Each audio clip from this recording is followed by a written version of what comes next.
জীবনে যাই পাইছি, তবে একটা কথা কইতেই হইব, মনের মতো একটা মানুষ পাইছি।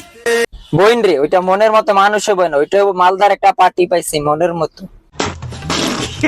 ছেলে তোর নেশা নেশা চোখে যেন আগুন জ্বলে বুকে, ওরে বাবা রে, এটা আমি কি দেখলাম? এটা নাকি ছেলে? এটারে দেখে নাকি আমাদের আপমনির।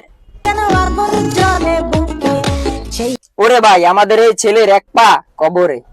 ওই নেশা নেশা চোখে যেন আগুন জ্বলে বুকে। না ভাই, শুকনা সবজি খাইলেও আমাদের আপমনির এতটা নেশা হয় না যতটা নেশা আমাদের এই কচি ছেলের চোখের মধ্যে পায়।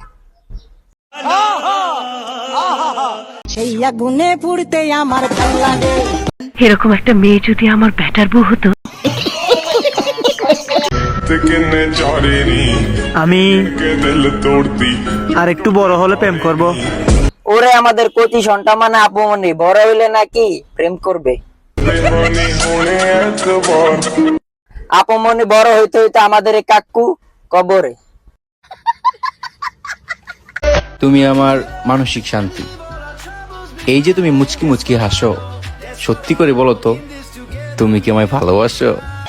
ওরে কি রোমান্টিক ডায়লগ করে, কি রোমান্টিক হাসি! এই হাসি দেখে হাজারো মেয়ে নিয়ে নেবে ফয়কার ফা দন্তের সুকার সি।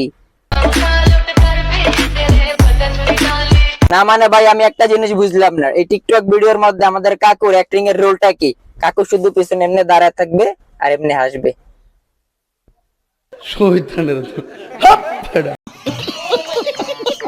তুমি যে আমার ছবি ফোনে লুকিয়ে রাখো, বাসায় জানে? ওরে আমাদের কাকু পুরাই প্রেমিক পুরুষ বাক্কা। কাকুরে কার্যকলাপ দেখে মনটা চাইতাছে তোরা কেউ কাকুরে মিয়া খলিফা সানি লিওন দিয়া ধাক্কা। তোর মুখে আমি মুইতা দিমু।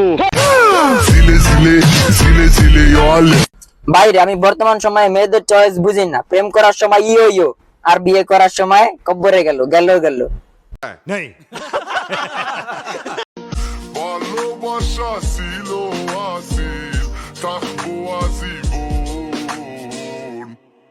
তোমার ভাই টাকা পয়সা মালপাতি হইলে সুন্দরী বউ ফিক্সড। আমারে দিব ছেকা, এমন মানুষের এই জীবনে পাই নাই আমি দেখা। কাকু কবরে যাই যাই অবস্থা কাকিরা আমার হাতে তুইলা দিয়ে যান, আমি কাকির দায়িত্ব নিব। আপনারা যদি কেউ নিতে চান তাহলে নিতে পারেন। বাচ্চা থাকো চিরকাল ছিঁড়ে খাও বেড়ার বাল।